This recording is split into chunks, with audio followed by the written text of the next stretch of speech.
Greetings, I'm Enriched Eggplant and welcome to Dungeons and GURPS. In this video I will tell you how and why I limit magical healing in D&D-style GURPS games.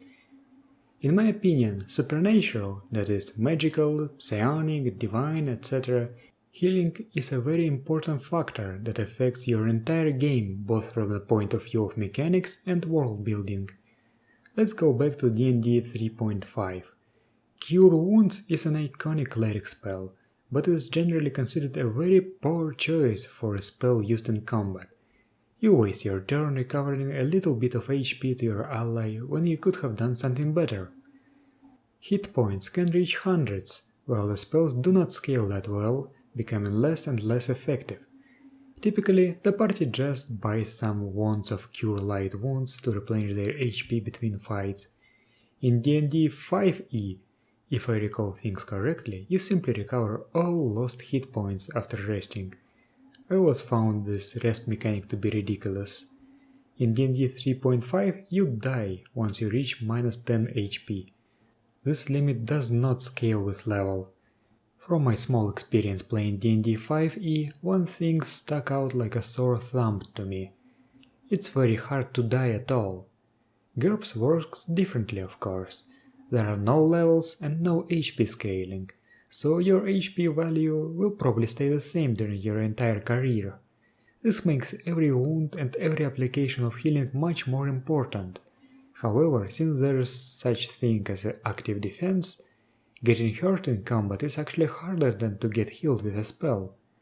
Also, since unconsciousness and death thresholds scale with HP, while it is relatively easy to get incapacitated, dying is an entirely different matter. GURPS is known for being deadly on the internet, but it's actually not that easy to die in GURPS. Supernatural healing in GURPS is usually done via the healing advantage and abilities based on it, or if you are using GURPS magic, with the healing spells such as minor healing. Both of these options include mechanics that prevent you from having unlimited healing.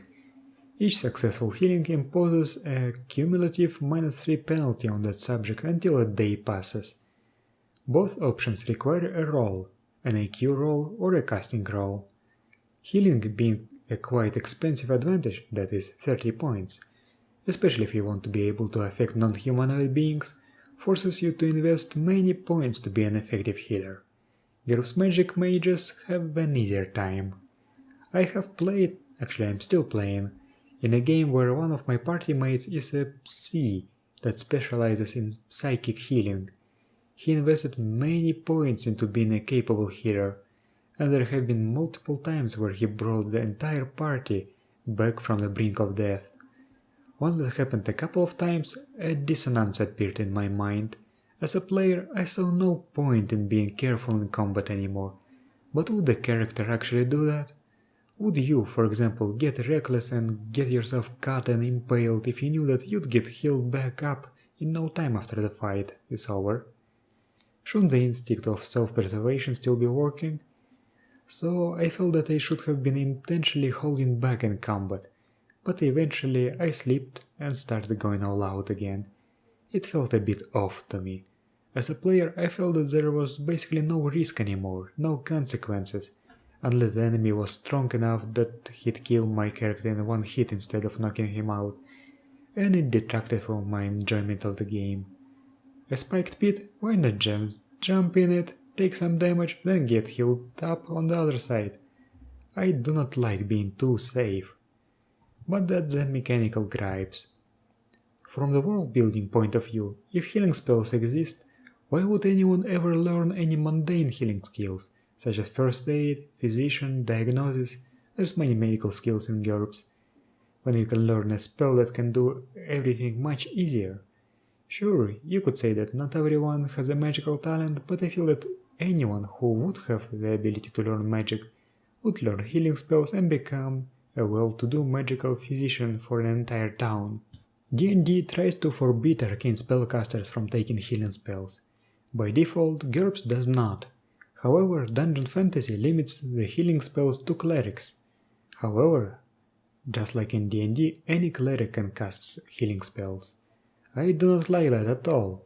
My main problem with D&D clerics is that they all feel the same. Their patron deity is mostly a footnote on the character sheet.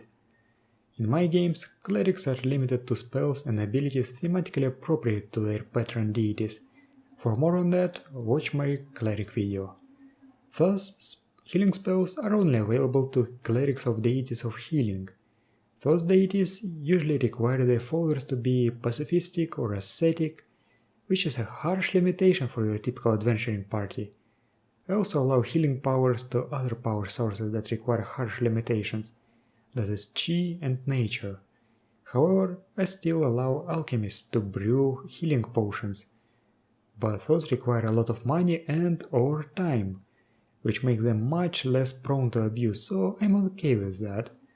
The bottom line is that I restrict healing to divine spellcasters of deities of healing, certain chi practitioners, witch doctors with nature powers, but forbid them to arcane spellcasters and psies. I split the psychic healing power into biokinesis and psychometabolism and forbid the cure ability. For more on that, see my video on psionics. This applies not only to the healing advantage, but also to affliction that afflicts regeneration. I feel that all this makes supernatural healing much more limited, retaining the feeling of every wound being important, and does not invalidate mundane medical skills and such traits as rapid healing and even low levels of regeneration. And that's it for this video. Thank you for watching, and I'll see you in the next one.